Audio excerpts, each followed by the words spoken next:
Bonjour, dans cette courte vidéo, nous allons voir ensemble comment réaliser un devis dans Sage CRM. Alors tout d'abord, vous avez ici le pipeline des ventes, en fait, ici pour l'ensemble d'entreprises. Ici, je vais rechercher une société en particulier, là c'était Sage.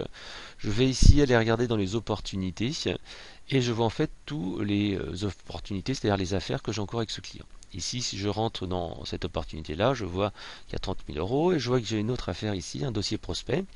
Et je vois que j'ai ici une affaire sur de la formation. Donc ici, j'ouvre mon opportunité de vente, je vais dans la rubrique devis et ici, je vais pouvoir créer un nouveau devis. Je clique sur nouveau. Immédiatement, je vais avoir la fenêtre qui va s'ouvrir et qui va me permettre ici de décrire le devis. Si c'est par exemple une promotion, c'est un prix spécial. Donc là, pour l'instant, c'est juste une formation classique avec le taux de TVA de 20%. Je peux donner également la date d'expiration pour savoir quand est-ce que le devis va être signé ou accepté par le client.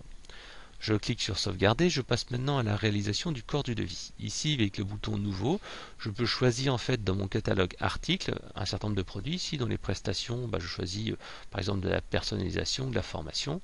J'ai déjà mon prix qui est pris en compte. J'ai uniquement ici à mettre la quantité.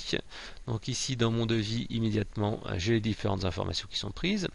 Je peux également saisir un article en texte libre, c'est-à-dire que là c'est moi qui vais saisir le descriptif, je vais mettre la quantité et je vais mettre le prix qui va être affiché. Je sauvegarde et là en fait c'est vraiment un article en saisie libre.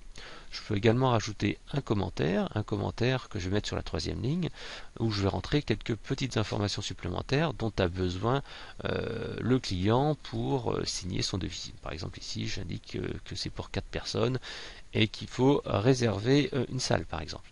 Donc en cliquant sur sauvegarder, j'ai enregistré mon devis. Vous voyez ici l'intégralité du devis. Je peux maintenant démarrer la fusion polypostage. Et donc ici directement, je vais avoir mon choix du modèle de devis. Là, je prends celui avec la TVA, etc. Donc j'ai mon modèle avec mon logo, les lignes en fait qui vont être mis dedans, avec les champs de fusion qui sont issus du CRM. Maintenant, je clique sur fusionner. Ici, ça va utiliser mon logiciel de traitement de texte, par exemple Word, mais ça peut être un autre logiciel de traitement de texte.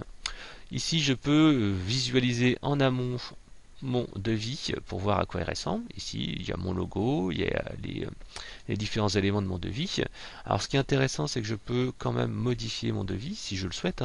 Par exemple, si j'ai oublié de mettre une information importante, ici, je peux, tiens, important, il faut réserver par exemple une salle ou quelque chose comme ça. Donc ici, j'utilise Word et je vais directement choisir les éléments qui doivent être mis en avant.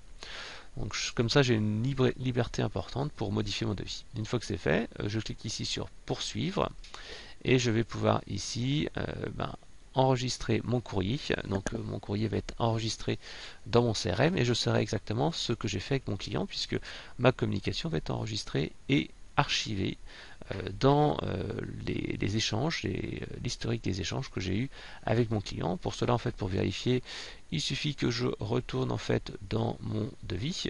Donc ici, je vais sur ma société Sedge France, je retourne dans mes opportunités et là directement, je vais pouvoir aller vérifier dans mon devis ici qu'il a bien été archivé. On voit ici la trace du devis que j'ai effectué pour mon client avec le détail de toutes les lignes que j'ai enregistrées.